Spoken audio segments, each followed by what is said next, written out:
എല്ലാവർക്കും good morning. നമ്മുടെ ഇന്നത്തെ കാലാവസ്ഥയിൽ ഇത്രയും നാളും നമ്മൾ അനുഭവിച്ച ചൂടെന്ന് പറഞ്ഞാൽ നമുക്ക് സഹിക്കാൻ പറ്റാത്ത ചൂടായിരുന്നല്ലോ.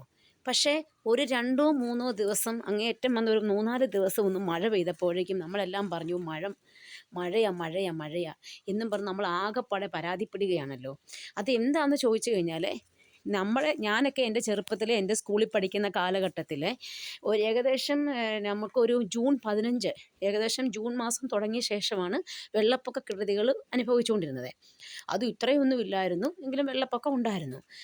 പക്ഷേ ഇപ്പോഴത്തെ കാലഘട്ടത്തിൽ മെയ് അങ്ങോട്ട് തുടങ്ങി വേനൽ മഴ തുടങ്ങുമ്പം തന്നെ എന്താ സംഭവിക്കുന്നത് ചോദിച്ചു കഴിഞ്ഞാൽ വെള്ളപ്പൊക്കം ആരംഭിച്ചു കഴിഞ്ഞേക്കുവാണ്. എന്താണ് അതിൻ്റെ അർത്ഥം എന്ന് പറഞ്ഞു കഴിഞ്ഞാൽ നമ്മുടെ ആൾക്കാരെ വെളിരാജ്യത്ത് പോയി, ഇവിടെയുള്ള എല്ലാവരും വെളിരാജ്യത്ത് പോയി ജോലി ചെയ്യുന്നു അല്ലേ.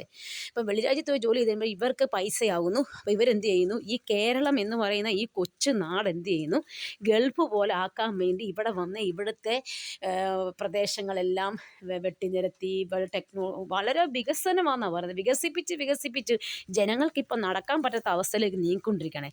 റോഡുകൾ മൊത്തം കുഴികൾ കൊണ്ട് നിറഞ്ഞിരിക്കുന്നു. വണ്ടികളാണ് നിറച്ച്, മനുഷ്യർക്ക് നടന്നു പോകാൻ പറ്റാത്ത അവസ്ഥയാണ്. എല്ലാം കൊണ്ട് നമ്മുടെ പ്രകൃതിയെ നശിപ്പിച്ച് കളഞ്ഞിരിക്കുകയാണ്.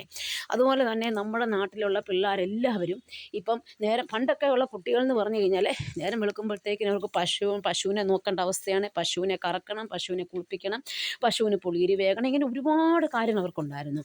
അപ്പോൾ അതുവഴി അവർക്ക് അതോടൊപ്പം അവർ പഠിക്കുകയും ചെയ്യും. അവർക്ക് നല്ല എൻജോയ്മെൻ്റ് ആയിരുന്നു അവരുടെ ജീവിതം എന്ന് പറഞ്ഞാൽ. ഇപ്പോഴത്തെ കുട്ടികൾ നേരം വെളുക്കുമ്പം എണ്ണീറ്റ പാടെ സോക്സും ഷൂ ഇട്ട് സ്കൂളിലേക്ക് വണ്ടിയും കയറി പോകുന്ന ഒരു അവസ്ഥയിലേക്ക് നമ്മൾ നീങ്ങി നമ്മുടെ ഈ ലോകത്ത് മൊത്തവും പറഞ്ഞു കഴിഞ്ഞാൽ ടെൻഷൻ്റെ ഒരു ലോകമായി ഇത് മാറി എന്ന് വേണം. സമാധാനം നഷ്ടപ്പെട്ടിട്ട് അവിടെ കുഴി, ഇങ്ങോട്ട് വണ്ടി പോലെ അവിടെ പ്രശ്നം, അവിടെ റോഡ് പണി, ഇപ്പുറത്ത് ആകപ്പാടെ പ്രശ്നങ്ങൾ, ഇങ്ങനെ നമ്മുടെ ഗ്രാമാന്തരീക്ഷം ആകപ്പാടെ നശിപ്പിച്ച് തന്നേക്കുവാണേ. ഇതിൻ്റെ അടുത്ത ഭാഗം അടുത്ത വീഡിയോയിൽ കാണാം.